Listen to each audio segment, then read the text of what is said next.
I'm not gonna lie, this is a pretty hard video to make. As traders, as people, as humans, we don't like being wrong. We definitely don't like showing losses, and especially ones like this, where I couldn't do much about it in terms of from a technical standpoint. But this is part of the game, and if I'm going to show all my ups, I'm going to show some of my downs. So I have to show this side of things as well. I lost just over $2,300 on a funded account with Lucid and blown the account at the same time. And the worst part of this is, it isn't even because my analysis is wrong.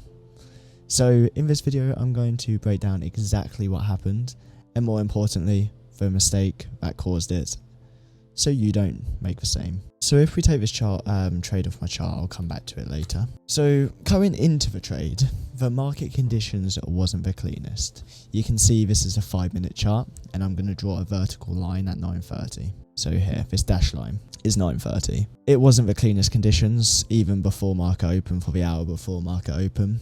And this is what I would call high resistance conditions. There wasn't a clear higher time frame draw on liquidity. We had lows beneath us and highs above us. Price wasn't delivering cleanly. It was kind of just moving sideways with no actual conviction, and I wasn't 100% sure on the draw which we would reach for first. So that is why I waited till 10 AM before taking anything. I would want the opening range to play out. I was leaning slightly bullish based on the short term, I guess, structure before market open, due to the fact overnight we had a situation in the Middle East where Iran shot some missiles at a US ship, which caused the market to move down quickly and fill in the imbalance here beneath sell side from Friday. So what I wanted to see is basically us see some continuation towards all-time highs. But looking back at it now, there was no real displacement. There was none at all.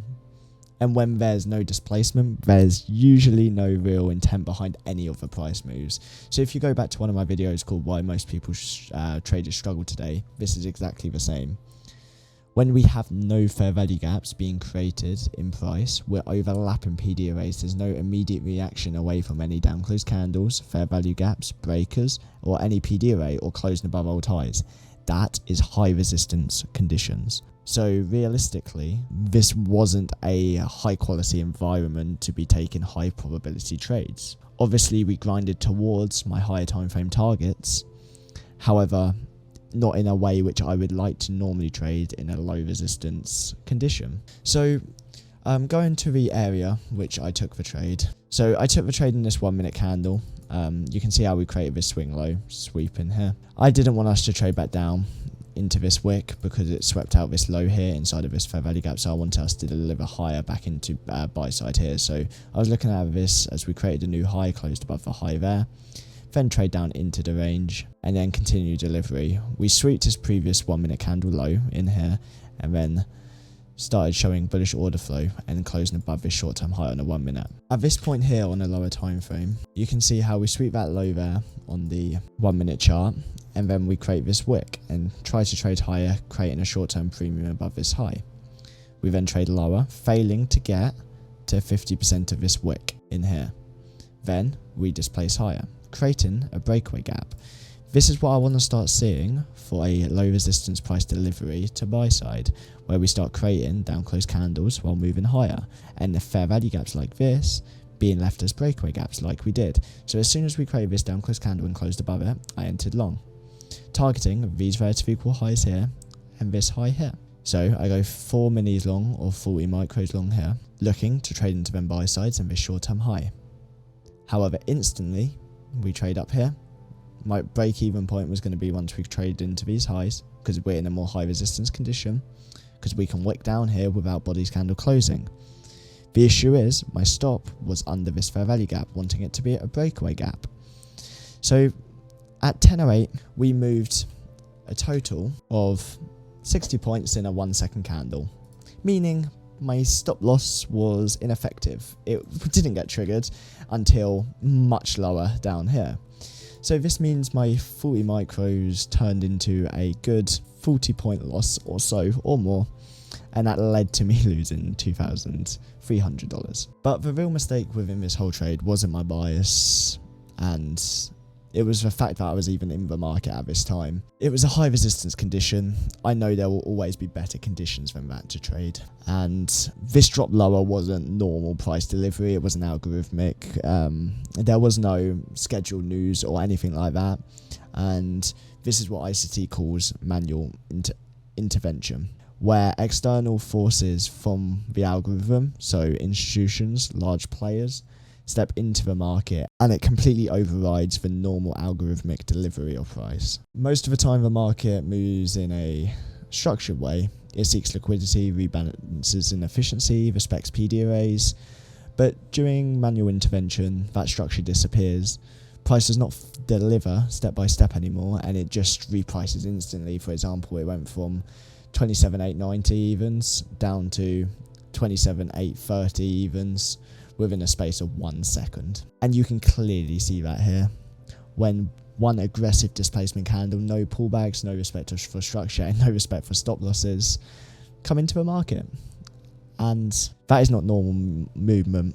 That is intervention at its finest, and it creates what we call as a liquidity vacuum, where price just jumps from one level to another and no trading in between, and that's why your stop loss doesn't get hit. And this is the part a lot of people don't understand. My stop didn't fail, it just got filled at the next available price that it offered during that 1 second. Because during moves like this, there's no real liquidity at your stop level, so you don't get filled where you expect, and filled where the market can fill you. So the trade idea itself wasn't terrible, and I would take this again 100%.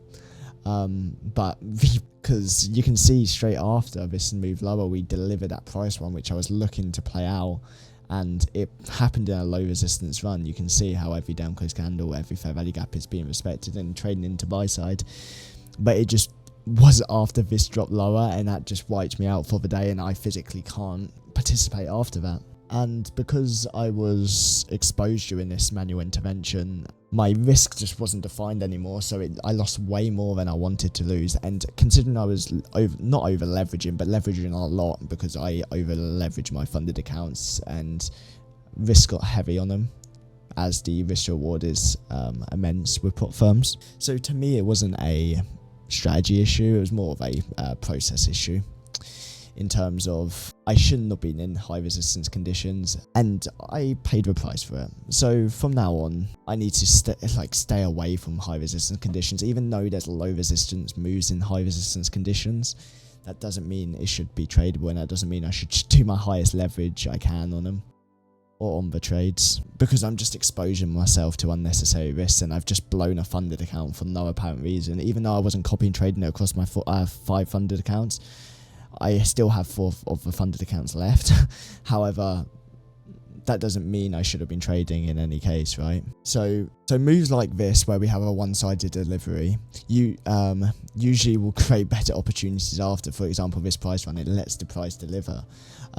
Because now I've got clear displacement, clean imbalance, and a defined range which I'm looking for. And once we start showing bullish order flow, we've just engineered more liquidity up here. So, and then that's where the market is going to a more defined market delivery, which we're used to, where PD arrays are being respected, balanced price ranges are being respected, fair value gaps are being respected, and that's algorithmic. So at the end of the day, manual intervention is something I can't predict and I can't control. But I need to control more of what I'm exposed to, whether I'm exposed to this much risk in a 1 second candle. And that is the difference between winning and losing in trading and blowing accounts.